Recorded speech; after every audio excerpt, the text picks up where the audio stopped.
Поехали.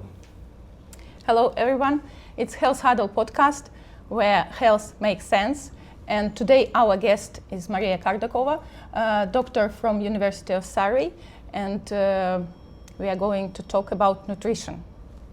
Hello Maria, thank you for coming. Yeah, thank you so much for inviting me.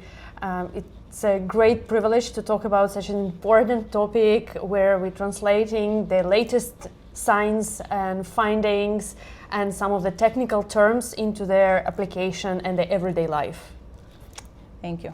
Can we start with your story? Can you briefly introduce yourself? And yeah, of course. I recently graduated and defended my PhD. I'm a freshly baked scientist, I guess, and but my experience in nutrition is far from being new. It's over 10 years. I'm a registered nutritionist of public health and science, and I'm doing these translational talks and translational projects for the last 15 years. So I started from being a bioscientist and biomedical scientist back in Siberia, actually, where I worked with different viruses. And then my family moved to Sweden, where I started learning more about public health and how actually our immune system connected not to the medications we are taking and not to the antiviral drugs and not to antibiotics, but to what we are doing on the everyday basis. And this actually blew my mind because I've seen in Sweden people just have completely different routines from what I had in my childhood. So it was more on the everyday habits like sports, physical exercise, diet, and food in the nurseries was specifically fascinating because I had two little children, and the fact that they have a system and policy where they not allowed added sugar to the kids' diet in the settings, that was clearly amazing. And I started learning more about public health rather than, laboratory and just pharmaceutical industry, so I aimed more at pharma and medical tech than to public health. But then I found out, this is probably more altruistic way, right, than going to pharma. But I found this much more fascinating from my own perspective. And then I moved to London and studied public health and nutrition and started several projects. I worked for food companies with the retail sectors and biotech companies and biotech startups who were more focused on the habit change rather than, take one supplement and you'll be good. And then I started my own startup and I found my own project that calls iCook.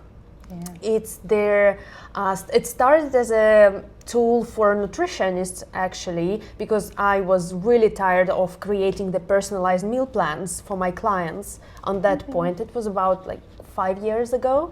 So I still worked with one-to-one clients, and then I had a burnout from just managing them in a very personalized way. And I think if any nutritionist ever will hear this podcast, they will feel very much related to my problem, because once you want to deliver best for your client, then you're having the burnout. So we still need some tools to translate those technologies, those information that we have about nutrition to our clients' language. And it means very specific recipes, very specific instructions that they can do on the everyday basis and follow those guidelines. I found this is the main problem, that we have all those tools like Eat Well guideline, right? Or we have these amazing nice reports, or we have some strategies on the childhood obesity reduction rate. But then we're ending up with their actual actions that we need to perform on the everyday basis and our clients need to perform. So I created the menu planner with at the moment 1,000 recipes. So I started with 50 recipes in the meal planner, and it's actually taking in account some medical factors like allergies, age and health preferences. It actually creates the balanced meal plan, and as a next step I connected this app to the main retailers in the UK. So you can have all those specific foods that you need to cook just being delivered from Tesco, Sainsbury's, Amazon Fresh, and in the US it's Walmart, it's Trader Joe.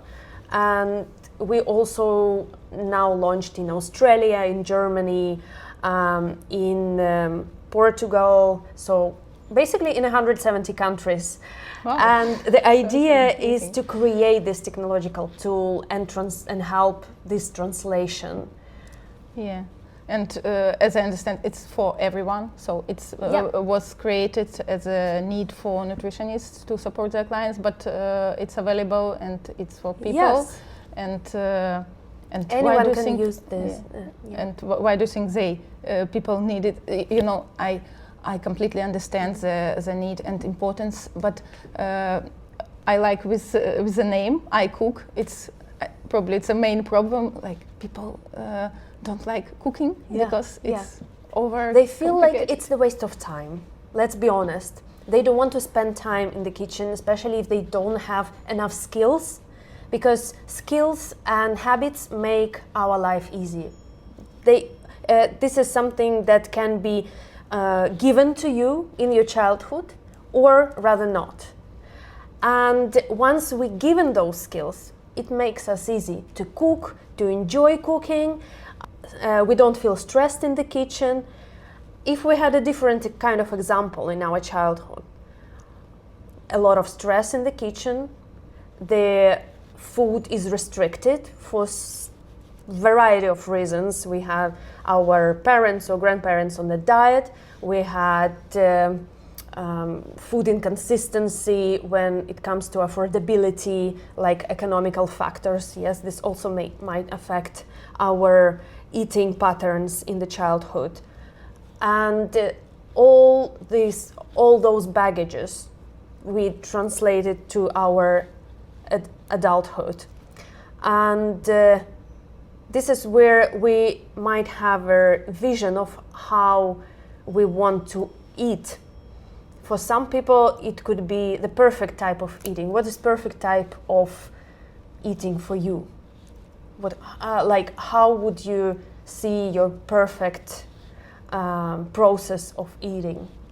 Yeah, I don't know. I'm mom of 5, so perfection is not for me. Yeah. It's the simple as possible, but it's good to have this vision in your head. Yeah. When you just think, okay, we need like a bit more protein or fiber, and you like make this Lego from what you have, what is available. Yeah, exactly. So we have to keep in mind a lot of different things, like, okay, I'm probably in my pre-menopausal stage, and I probably need to increase my protein level and probably calcium level. So my daughter, she's in her puberty and she needs the food rich in iron, and my husband, he just tried to, reduce the level of cholesterol, and he needs more fiber in the diet. So how to accumulate all this information? And this is myself who know these terms and can operate this easier. But when it comes to the general public, we don't want them to be overloaded with information. We want just them probably to cook. So for me, my perfect way of interaction with food would be constant learning. So I want to have time on learning my food and knowing how I would react on this food. So I want literally the time slowing down a bit when it comes to eating. I want to try eat more outside on the fresh air. I want to try new recipes on the weekly basis and new foods and ingredients that are becoming available on the market in the retailers. I don't want to feel struggle and stress when it comes to cooking new dishes. So I need very simple guidelines on how to cook. And I don't want to scroll my social media in order to find the right recipe for myself. I don't want this overload, and I don't want to experience this overload when it comes to my own personal health. And this is where I believe in the more personalized approach via technologies. When we are, as experts, we're working on this hidden information that is kind of built into those tools.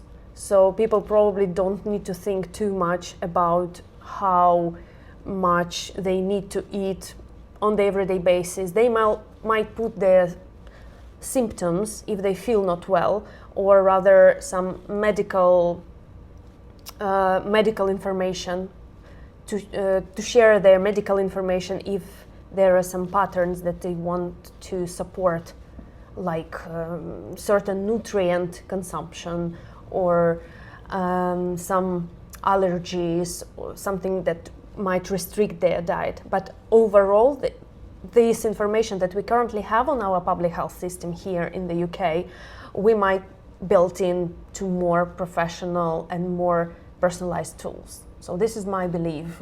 This is where I state at the moment. We need these translations more clearly. Yeah. It's like clear understanding your health, your body, your everything about your family needs, and it's health literacy again. Yeah, it's and, again health literacy. But how not overcomplicate all these things, and how to make it easy and accessible and user-friendly. Mm-hmm. And I don't know, it's about digital literacy as well, mm-hmm. Because people sometimes scared about technologies. Yes. And for example, how in your app you protect data mm-hmm. that people share with you. Yeah, so this is one other aspect that I've learned a lot, that I studied a lot when I worked on the biotech company project. We had DNA and microbiome and medical health data and questionnaires. So there is a GDPR compliance. So you have to follow certain very strict rules on how you handle the personal information, and you wouldn't get specific certificates like that certifies that you are like medical device tool, for example. So people won't share this information, and you need to have a very clear terms and conditions that are appealing to those problems that we might face. I would say at the moment we are on a quite a good age of balancing what we can and cannot do with the information. This is due to variety of tools that already exist. So we all use different applications, like even Apple Health. We use some sports devices that actually help to develop those policies for further implementations, because this is where we share even location, right? This is like high top security information alongside your date of birth and your name and like your home address. So we kind of know how to handle those, and there are like very clear guidelines for medical companies on how to pursue those kind of information and what we can and cannot do with those data. We usually secure the right to do the R&D around like research and development mm-hmm. around those data, because we want to improve our tool. Yes. And in order to do that, we need to take this information and kind of look at how we can do the even more personalized recommendation for you. But this is a completely different world, you know. We're probably on the general level, we are not ready for those. And it's just me, the researcher, book author, so I know how to present this information, and it's a lot about of those is in my head still, because I also work with a more vulnerable group of people. I work in a volunteering center, and which is amazing organization that called the Food Chain, who provide their dietary guidance and hot meals to people who live with HIV. and I just work and help as a nutritionist there. And I'm talking to these people, and I understand their everyday struggles, and I explain how we can do their swaps on the shopping list. What kind of food products contain fiber? What kind of food products are better if you want to reduce the cholesterol level? So very simple things. And what also my colleagues do in the food chain, they also help to navigate the food shopping basket. So it's literally like a call center where you can call the dietitian and they will help you to do their more sustainable food basket for your health. And that was also one of my ideas behind the iCook. So someone who knows everything about yourself, help you to transfer the food shopping list that is well for you, for your family, for like every family member, even if your grandparents coming, for example. So it will transfer this to the supermarket. Because the problem is that we still eat what we've been advertised to. It's amazing how much marketing is involved into our everyday decision-making process and in our kids' decision-making process. It's not only about the taste and flavors of those ultra-processed foods, which are not all the bad, but some of the ultra-processed foods are very harmful in the long term. So it's not only about its tastes, but also about the way it's presented to us, like more energy, have fun, enjoy your day, right? And nobody's advertising vegetables this way. And we kind of need this filter at the moment. Not yet, maybe. Yeah, of course, but we have the report, which is amazing, and nutritionists from Public Health England, they do amazing job here with the broken plate report.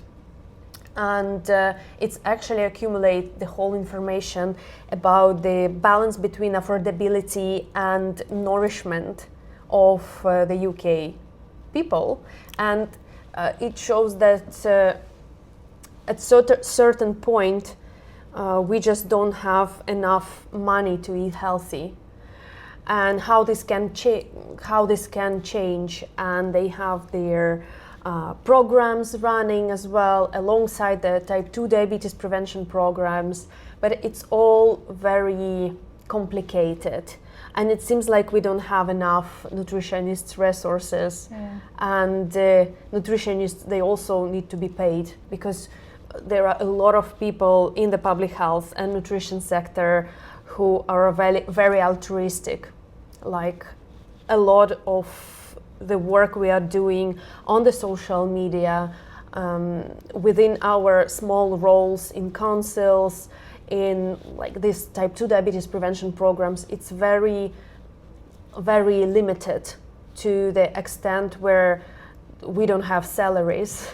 So, but it's another problem, right, that we need to talk about. Once there is no place for nutritionists to work, where we need to perform and to run our social media in order to spread the word about good nutrition and healthy nutrition, and increase this health literacy and primary healthcare literacy. Then at the same time we need to create our own projects and to apply for grants. And the primary healthcare is probably not the top one priority, unfortunately. But then the who struggle, these are the people from the average or lower income groups. Yes, and they need more support, and we need more nutritionists. But where are they in this public healthcare system? That's a good question. I guess where we are on the map. We kind of we are researchers, and the research we're conducting usually shows the importance of this preventative health care system, even for obesity reduction rate. We have those clinical studies that show that following the diet is much easier with a alongside one-to-one sessions with nutritionists, and the role of GP then changes, and the GP can become a more powerful tool to tackle specifically health problems and not navigating the lifestyle changes. And the GPs usually they struggle to follow up patients on the dietary change. Have your sport regime has been changed? And usually what we see from the research, people usually never ask those questions. So we don't know how much they exercise, how much they eat certain foods, and they usually never asked. So they don't have even they probably knows that the broccoli is the good thing for them.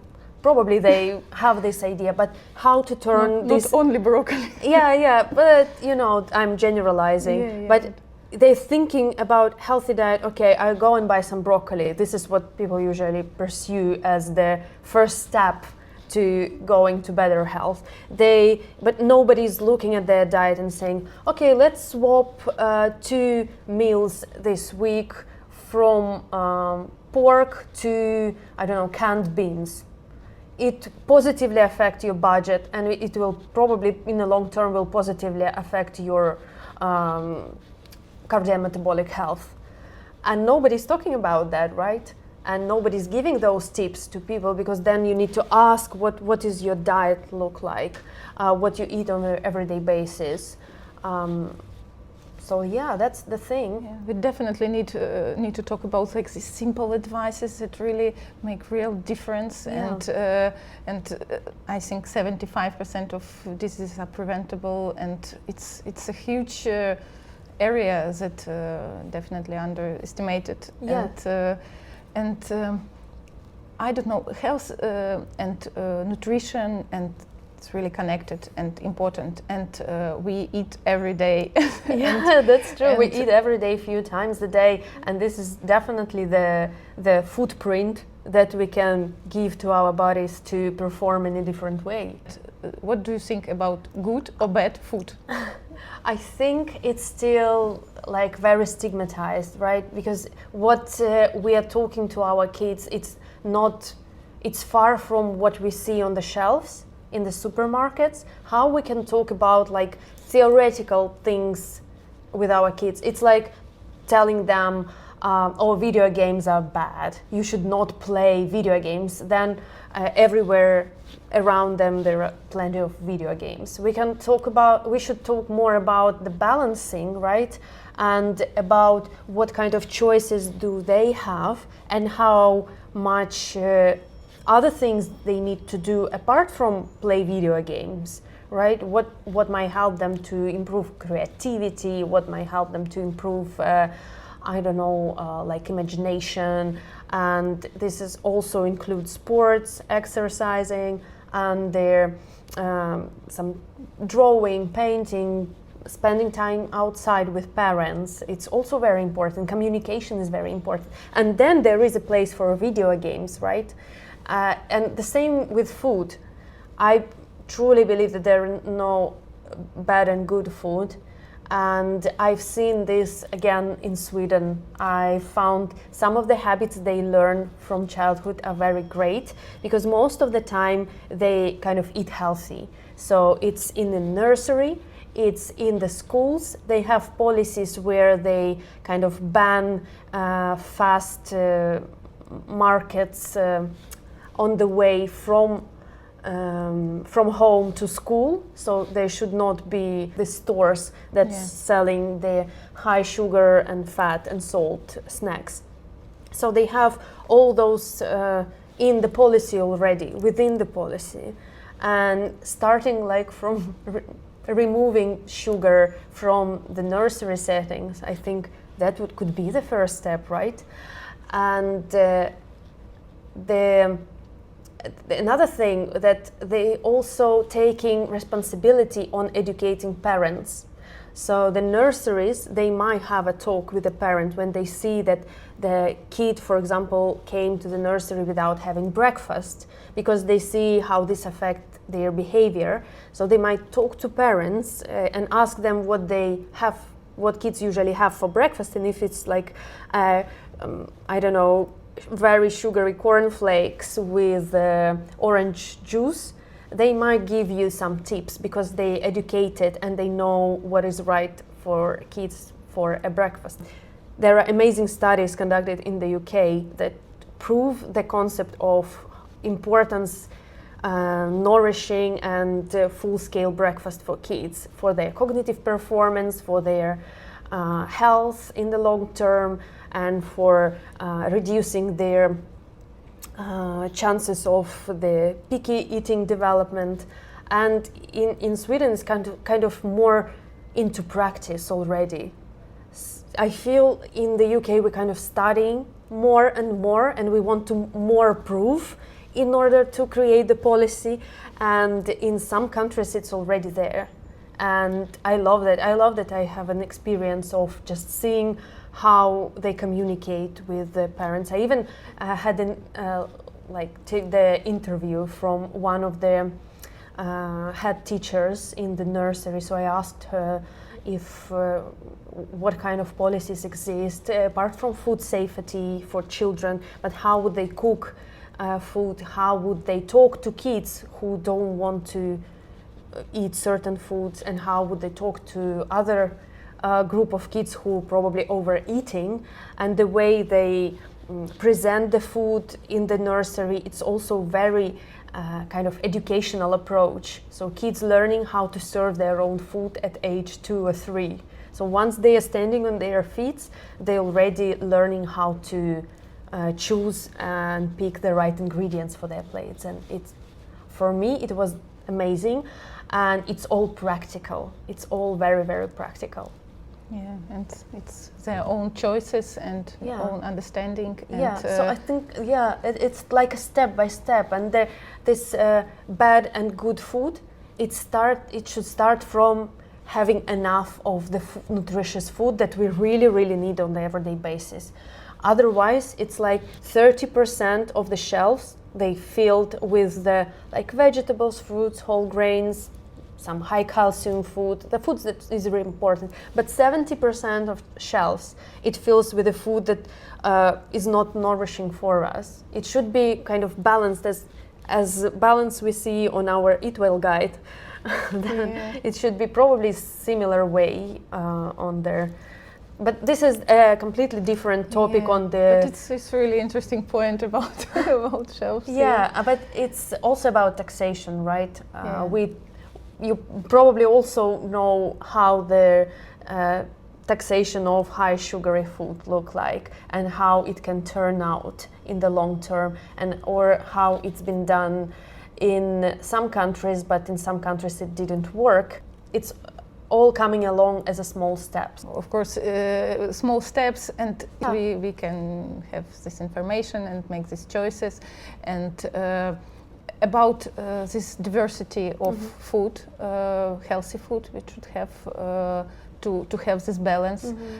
Why it's so important, or how can you describe this balance that we are trying to make with our diet?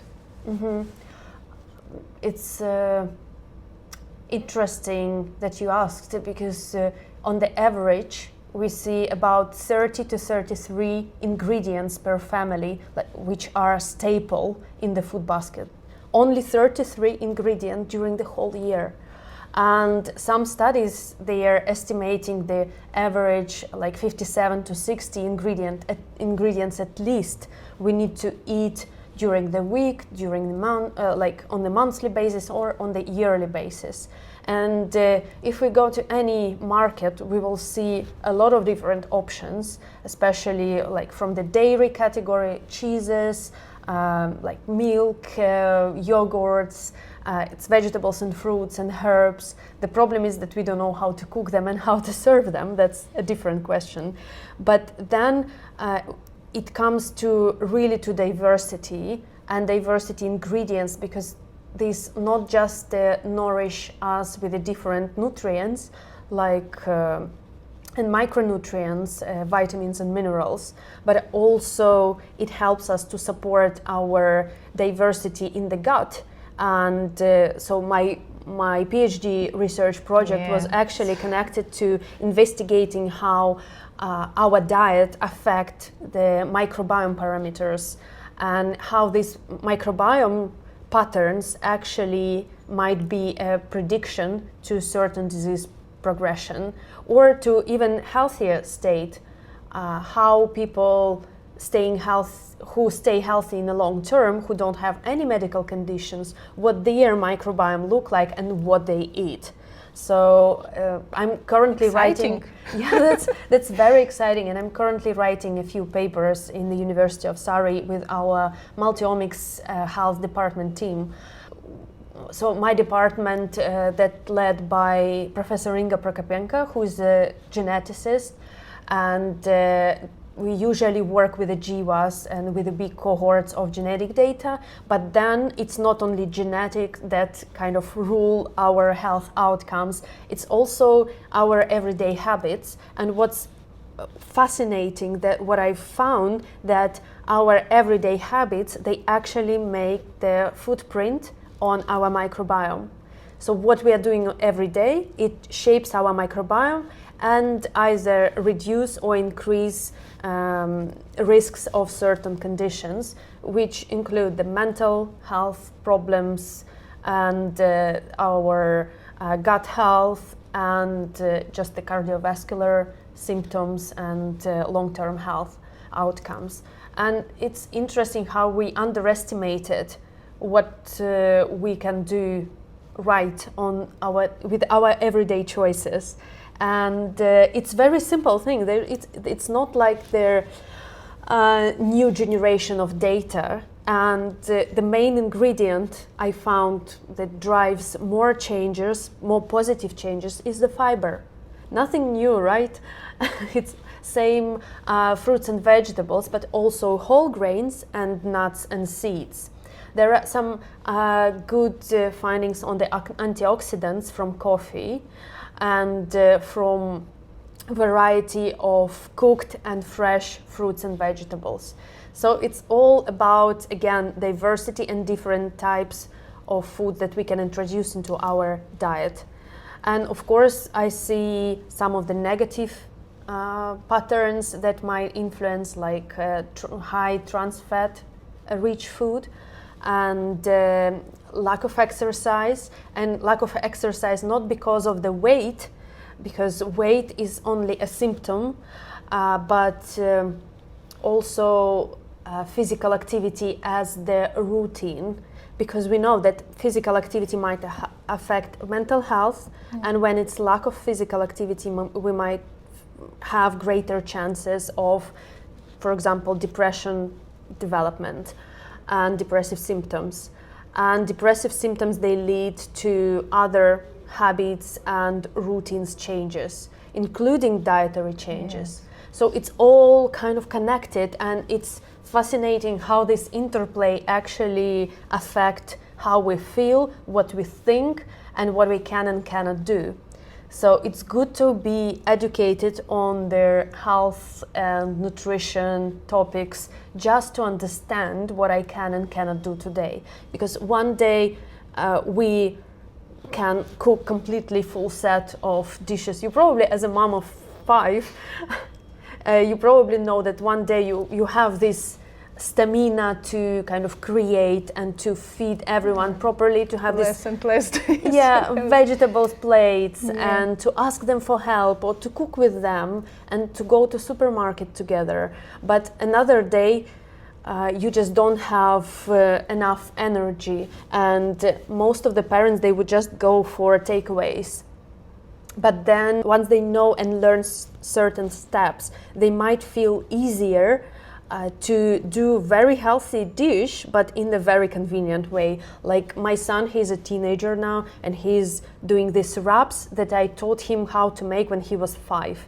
So it's a 1, 2, 3, 4, 5 technique. What I'm saying, you are taking this wrap, and then you spread the hummus or cottage cheese or cream cheese, and then you add something colorful, which is he usually takes a sweet pepper, and then it's protein, which is chickpeas or chicken. He's now very into chicken and like high protein food. I usually have some tofu, or I can have a silk tofu to spread it out, and then like cucumber, something again for the color. And he is having those wraps with and then you kind of wrap it up and cut it in half, and then you have a nice and nice, easy to make wrap. And this is like 5 steps technique that he uses for the last 10 years, and that's great. What kind of effort I made when he was younger, and it's a small effort that turned into a very easy and simple habit, that he would prefer those wraps because he can control ingredients rather than going to the fast food takeaways. And it's also about literacy around what kind of takeaways we might have in order to improve our kind of microbiome footprint, I'd say. So if you have few options, you might go for those with more colors, more different types of fibers. I don't know, the sauce is based on the vegetable oil rather than mayo. So it's all can be translated into very simple shifts that you can do on the everyday basis, and this will have a dramatic effect, especially in the long term. Yeah, I really want to know more about your scientific work and about this microbiome universe. Yeah. It's so exciting that you spent 4 years? 5. 5 years. But before that, I worked for a biotech company, which also was about the microbiome. So I felt in love then. Yeah, and before that, I worked for a fermented food company. So I have even longer history of being into the gut health topic, and of course it's a lot of work can be done from the translational science perspective, I'd say, because we still don't know how to manage IBS. If our diet affects IBS, it's irritable bowel syndrome. So when you experience different symptoms, but you cannot kind of rely on the specific food that is responsible for those symptoms, so you cannot just avoid those foods.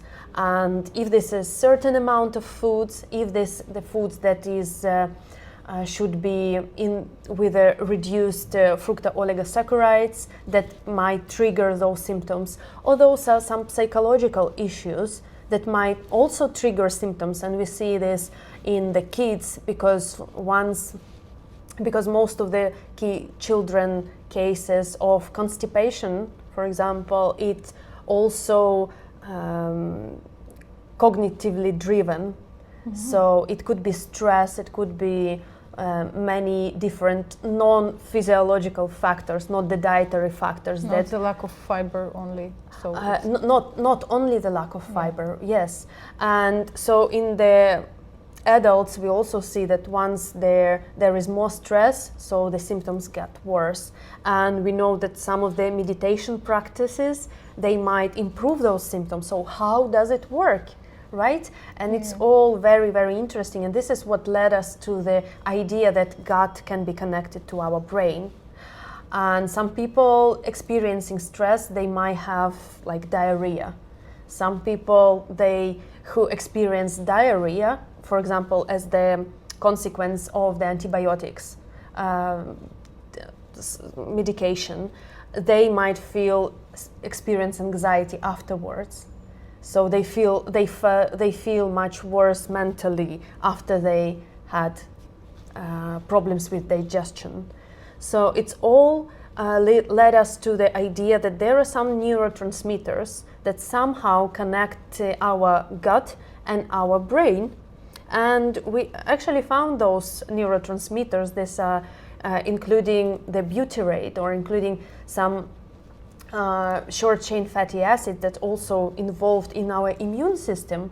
That led us to the idea on finding those neurotransmitters that are responsible to connection between our gut and brain. And we're currently investigating this in more details, because it's not the group of bacteria responsible for those transmission, but there are some specific bacteria strains that are producing, I don't know, for example, short-chain fatty acid or butyrate, that is responsible not just for signals from gut to the brain, but also for our immune system functioning. And this led us to the idea on why, when gut is disrupted, we might experience cold and flu symptoms more often, and why our immune system works differently than when our gut is in a healthy state.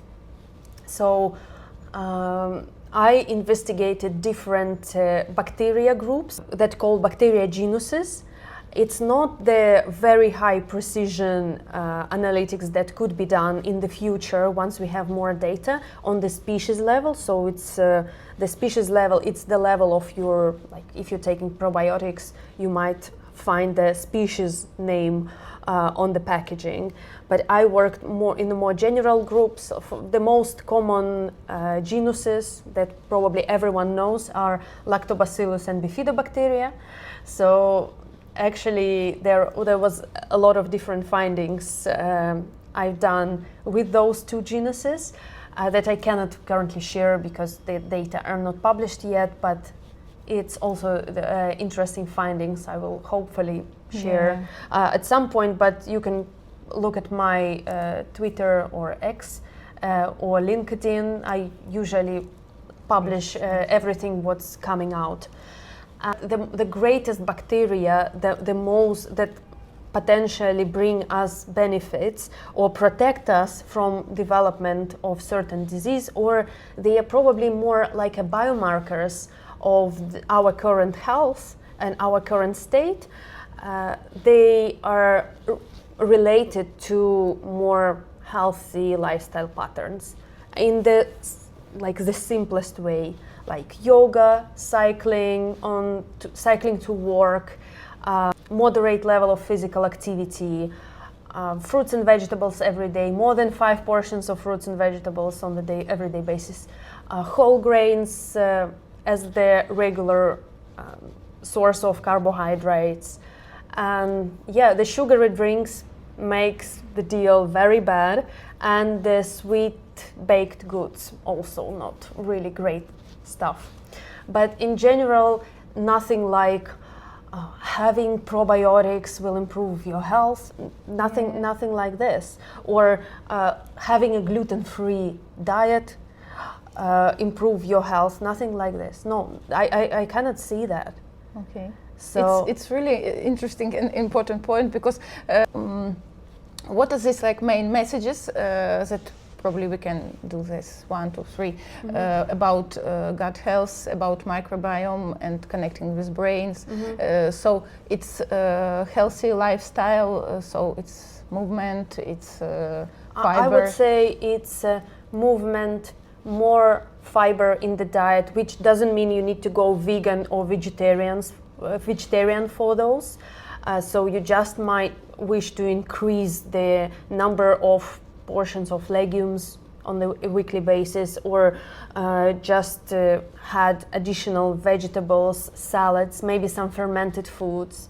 And if you go for a spring roll, then this is amazing. If you want to choose something with vegetables like pizza, you might make a great pizza yourself with certain vegetables. And there are so many vegetables already pre-cooked and they sold in the trays. You just put them in the oven, and it's very easy to make them yummy for you and for your family.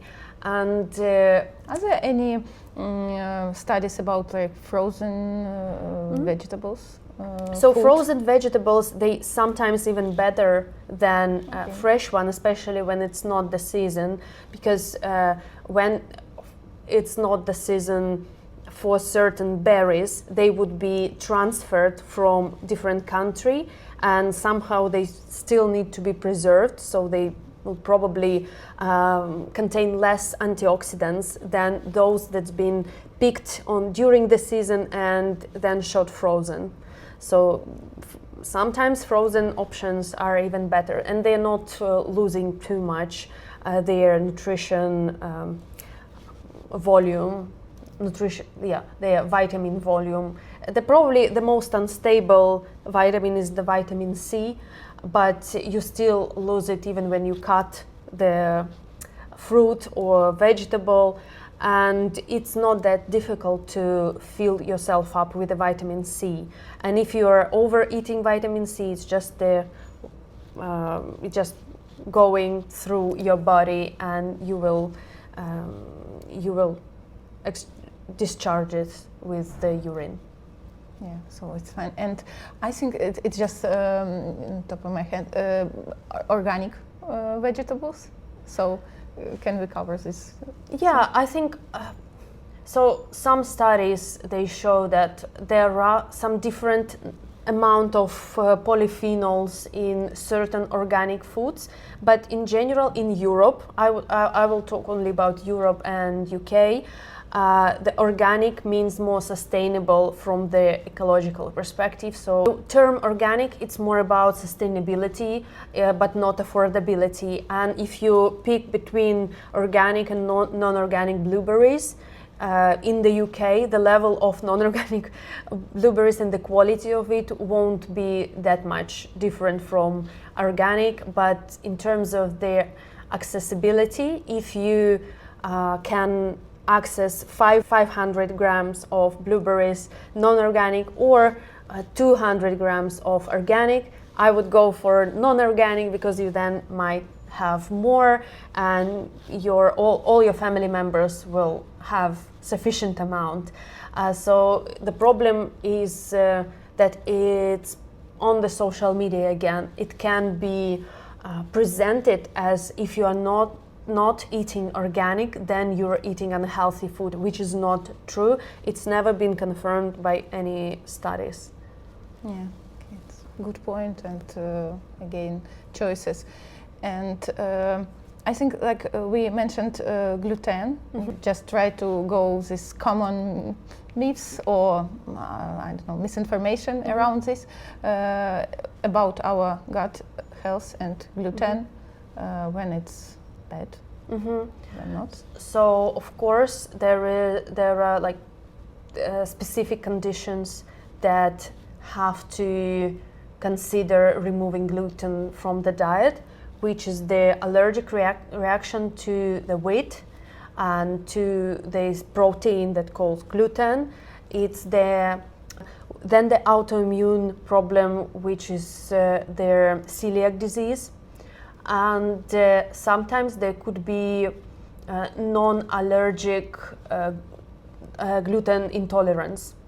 When certain people experience symptoms once they're having gluten, though there were some fresh findings that they might experience symptoms only when they know that they're eating gluten-contained foods. But once it's the food that contain gluten, but they don't know about this, they don't experience symptoms. And it's really how our brain can resistant to our common sense. And like placebo effect is 33%. It can do great things, but we don't see any changes in the gut, in the microbiota of people who eat gluten and experience those like non-allergic symptoms. So I would say that, of course, people who have celiac disease and who have allergic reaction, of course, they have to avoid gluten. And it's a small percent of people. What do you it's think? about 1%. Yeah. But those who experience symptoms without any medical kind of condition behind this, it's over 10%. So over 10% of people, they feel like they might have some sensitivity. We probably need to work on the personalization again. We probably don't investigate those group that much. It could be like different mechanisms that we're currently missing. And knowing how much of women's health and from certain conditions we are still missing in science. Everything could happen, but the problem is that the kind of experts who are selling stuff to those who might find those symptoms in them without any specific and professional diagnostic, they might not working ethically, I'd say, because if you are a dietitian or if you are a nutritionist with a scientific background and you work with people who might feel not well eating gluten, then if you are educated, you would have questionnaires and you will have your university where you studied or other universities who might looking into those kind of research, and you could go there and say like, I worked with 15 clients who had experienced symptoms of having gluten-rich foods on the certain amount of time, and you will give them proper questionnaires, validated questionnaires to track their symptoms, like ROM4 criteria, for example. And you will put this in the case, kind of, and will go to the researchers or to the clinicians and say like, let's think about that. There are plenty of people who might experience that, or you even might find a gastroenterologist, co-author who would love to publish those data. And this will be the precedent for the research community to look deeper into this topic, or maybe to secure a grant or funding on those. But the problem is that social media work different way. It's much easier to get people scared of gluten-rich food and then to sell them, I don't know, some supplements or gluten-free options are more expensive, and they are more expensive, but it doesn't mean they are better, because gluten is it's the protein that is usually substituted with a starch, and starch is just a very simple carbohydrate that is same in calories but less in probably some nutrition value when it comes to, we sometimes need more protein in our diet, and produce something very beneficial for us. So this is where the sourdough greatness is coming.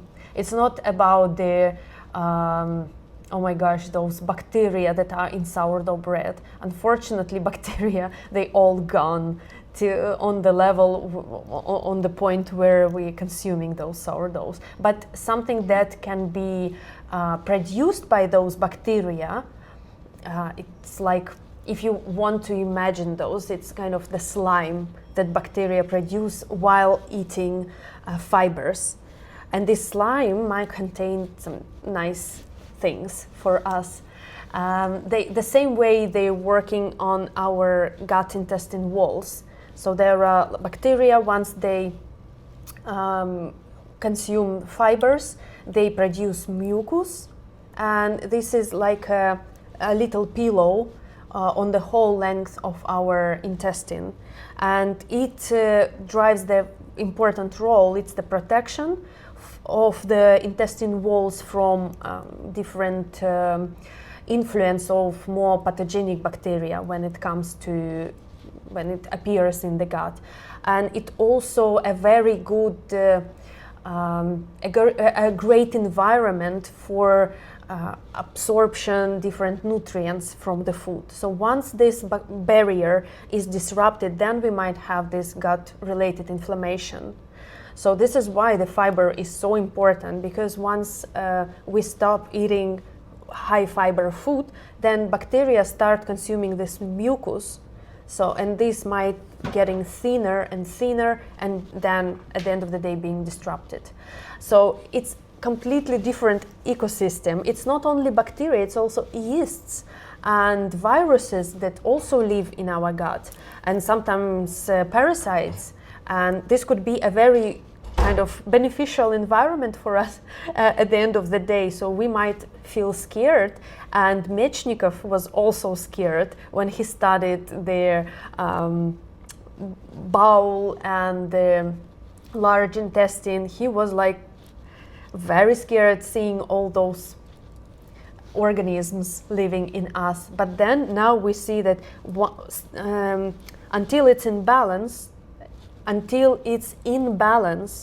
it brings us good. So it's the main question, like how to keep it in balance, and and how not to be scared about things around this. I'd say critical thinking. Yeah. Because once we're driven by, and our decisions driven by emotions, then we're just lost, because all the social media, it's all plays on emotions, and if we cannot skip the information that is filled with emotions and lack of common sense, then it makes drive us to the non-regular patterns of our behavior. But our gut microbiome, it loves patterns, it loves consistency and the good fibers. Yeah. And once people are into those cleansings, or like probiotics, like random probiotics, random prebiotics in the high dosages, in the supplement form, then it's constant disruption, constant dysregulation. And the most important disruption that we need to take into account is the antibiotics. This is where we need to think how we would restore the balance and the consistency after we are taking antibiotics. Because why would you be, I don't know if you're familiar with that, but some people, they would really pay a lot of money to go to the detox places, like in any country, I believe they exist, but people would starve there, then drink some, I don't know, celery juice, and they would do enemas and cleansings, which is like complete disruption of everything what's going on in the body. So it's not good at all. Any good consequences of this type of good, and sometimes people think like good healthy things, it's not good and it's not healthy. And no detox, please, no. It's actually quite a good red flag if on social media you see the word detox like in the and it's played as something that will help you with your current problems. Then you just don't go for this expert, so-called expert, because any medical doctor who work with people with celiac, with their bowel cancer, with their colitis, they would say that how much they fight for those cleanses being less invasive, because those category of patients, they would do the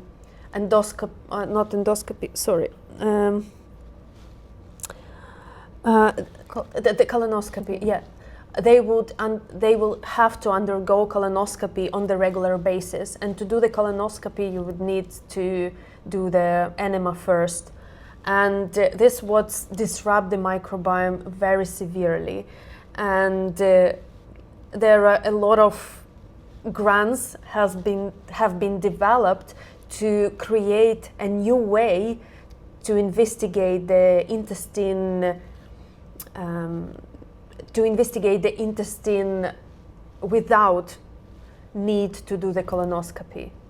So, and those doctors, when they see that someone would do this, just in the belief that this will help their health, their mental health, because why would people go to these retreats, for detox or for kind of cleansing? For me, it's very similar to a religious belief. When they feel like they need to clean themselves out of something that their body produce and remove naturally, I don't know. I really don't think that it's the best way to resolve the problem. Yeah, and I think the main problem is that people who are looking for health advices, for healthy lifestyles, they really sometimes it's so catching headlines and these attractive pictures of I don't know, everything so good and calm, and this like, so you can do all the things without. I think once the retreat is like full of nice and less processed probably foods, when someone is taking care of you, you have your routine and you have your exercise and sunbathing proper with the SPF, but so you probably won't need those, but you need to sometimes have this feeling that someone is taking care of you, and this is where again nutritionists could be really, really helpful. But the problem is with evidence-based nutritionists that they are not that good in promoting themselves and their activities and promoting even the Eat Well guide. You need, that it takes some, I would say from my perspective, that it takes some creativity to explain and transfer those knowledge, that exciting literacy that we already have on our hands to the public, and to make this attractive. So yes, hard work, but it's in healthcare. It's always a question with ethics, and how to make it work in real life, and I'm really curious about your own, because you have this busy lifestyle with academic work, with your startup, with your family, and things. So you understand it's difficult to balance and to do these things. And what is your life hacks that help you with your balanced diet? So I think what plays the most for me, it's the experience, and it's the very easy and simple way to create a fulfilled dish. So in my app, in iCook, I have the specific kind of group of recipes that call the bowls, and this is basically all the ingredients you can see in your fridge, and if you of course do the right food shopping. So, and you are just mixing them together with the right dressing, and it tastes really, really good. And this is how I saved myself during the submission process for the last 6 months before my Viva. And it's like it works really, really good. And I found myself in the position, even if I'm in stress and I feel overwhelmed, I can, without even thinking too much, without any cognitive performance aimed at my diet, I can still do this as the habit and create myself a very nourishing meal. So I will go for maybe pre-cooked vegetables or pre-packed peeled carrots, peeled pumpkin, peeled squash and cabbage, and I will just stir it or just do the soup or stew. And it's really, really helpful because I know that this will nourish me as well. So it's also about a little bit of mindfulness. So when I know what I want and what I need, that I need to stop scrolling my phone when I'm eating, and I know those things that they will help me, but most of the people, they don't experience eating without the phone or the screen for the last 5 years. Sometimes I work with families who have TV turned on the background from the early morning till the late evening. So their kids even don't know how this is to just have a small talk during their lunchtime or evening time. So they need to learn this from scratch. And luckily, I have been researching my own habits and the habits of my family members till the point where I know where I want to eat in silence. Sometimes I preferred having dinner by myself when I was too overwhelmed, but then the quality of the dinner was fine, so I didn't feel too much pressure. So it's all about these habits on building up your menu from scratch. And when I'm very busy during the day, I would go for a very nourishing breakfast. That would be a cottage cheese, maybe, and a slice of bread with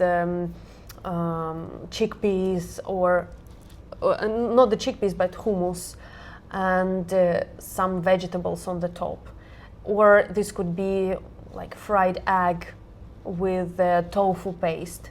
So I would go for a very good breakfast. And sometimes when I stay at home and I know that I will be there for lunch or dinner, I might have a porridge with peanut butter and like oats with peanut butter. Or sometimes I do the overnight oats with vanilla extract that I really, really love. So it's all about when you have mental capacity, mental resources to a bit investigate your diet, you better not go for detox retreat. You better dive into recipes, explore the shelves in the supermarket, and just cook maybe slightly more than usual. And once you are not in the resource, not in that much mental and physical capacity of creating some innovative diet for the whole family, right? To schedule all the meals, then you will just go on what you've learned when you had those capacities. So it's the very slow process of learning and then practicing. Yeah, and you're absolutely right that your emotional state and mindfulness is so important. Probably if you like stressed or something, and you just want to eat something without thinking how to stop yourself and eat more mindful. I always have canned food. I always have beans, tuna, in cans, and sweet corn, and I have some frozen vegetables. So I would go for everything what's there, even if it's a slice of pizza or whatever, but I would add something else on side from the would this be a source of protein or additional fiber. So I would say that even if you didn't shop for a week and then you just don't have any power to do anything, you just order a pizza and then have some sweet corn and maybe frozen peas on side. That would be even better, because we are learning some of our behavior patterns in our best and in our worst as well. Yeah, it still needs to be managed. And what do you think are like underestimated things around food in the society generally? Because many people talk about food, food everywhere, but underestimated. I think it's rather even more promoted.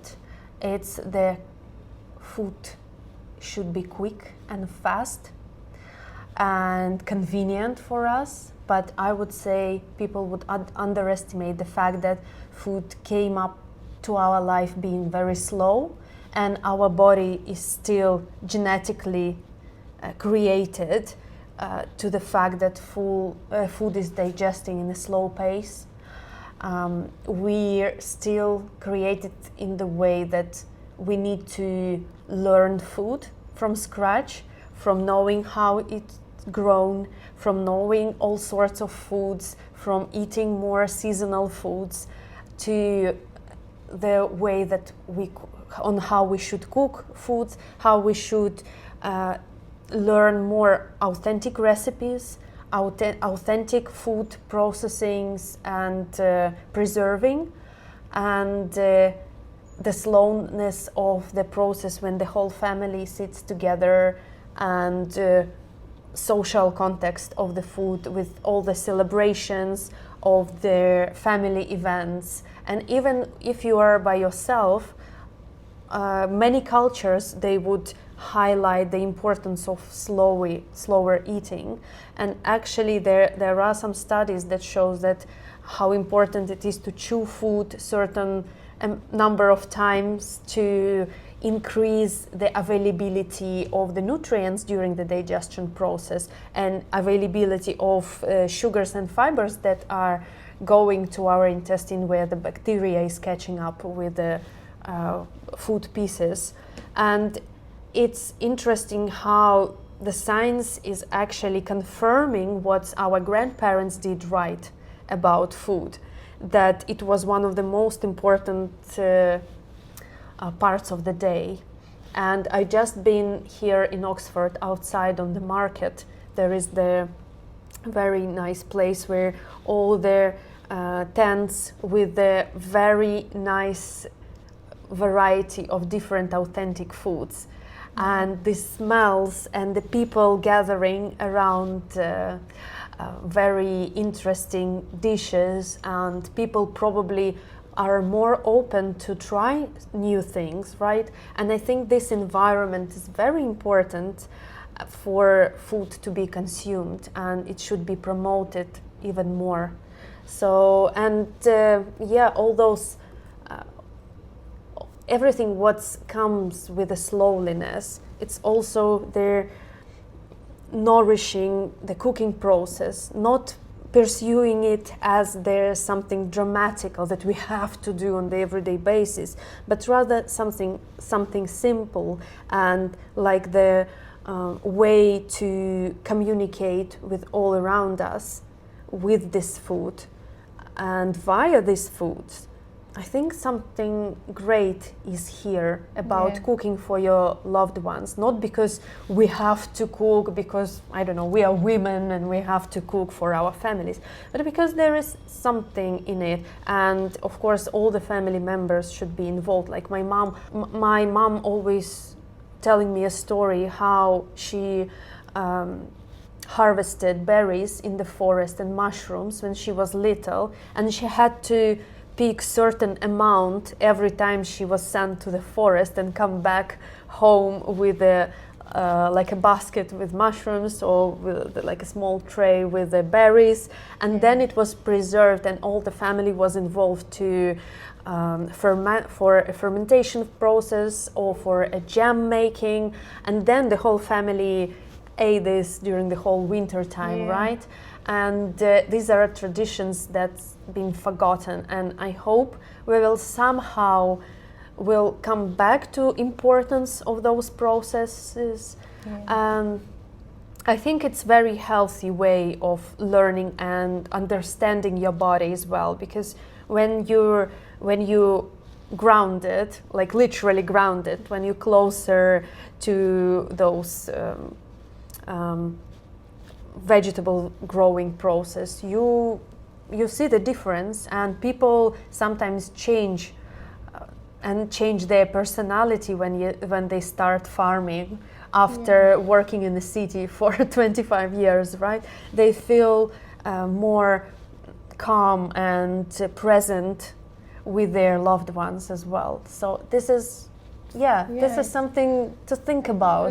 To think about, and it's really good takeaway message for our subscribers. Make our food slow rather than fast, and create stories around food. And don't be scared to learn those skills of farming, or to, if you have someone in your area who have allotment, why not to go there and to learn from the person who actually growing vegetables on how to do that, and to talk to them, even if you never grew your own vegetables. So be more curious about the food that you eat and about the process that you can make it nice. Yeah. Thank you, Maria. It was a really interesting conversation, and I hope now our subscribers will leave their comments and questions. And it is only first hour meeting, and we can. As I think we can talk about food a lot of That's times. True. So thank you very much, Maria, for coming. Thank you. And thank you all. It was Health Huddle, and stay with us. Bye. If you grow any vegetables, write to us in the comments. What are you growing? I grew 3 bushes of tomatoes last year. What have you grown? Anything? Yeah, peace is question, but it's better, and it's really good. That's great. Yeah. Small steps. Small steps. Есть у нас еще немножечко? Чуть-чуть. Не? Maria, you know so many things about food. You have been studying it for so many years. And are there any questions for you as well still? You have, what inspired you to still move forward, right, to drive this? To be honest, I'm also a gamer, so I play Xbox. This is my brain, this is how I relax my brain. But the idea of how the gaming industry has been developed during the past 30 years is crazy. And I know that for the past 50 years, our kitchen counter hasn't been changed pretty much completely. So the fridges and the microwaves been introduced 50 years ago. And since then, pretty much nothing changed. So I want to create smart tools for women, developed for families, that is made to simplify and our cooking process and make it more enjoyable for families. So we all want to go back to kitchen again and just really have fun there. Oh, how exciting! Yeah, I wish you all the best. So women in tech, that we need that. We definitely need it in our day-to-day basis, and it's really great. Yeah. Thank you. So Maria. thank you for questions. It was amazing to talk to you. Thank you very much.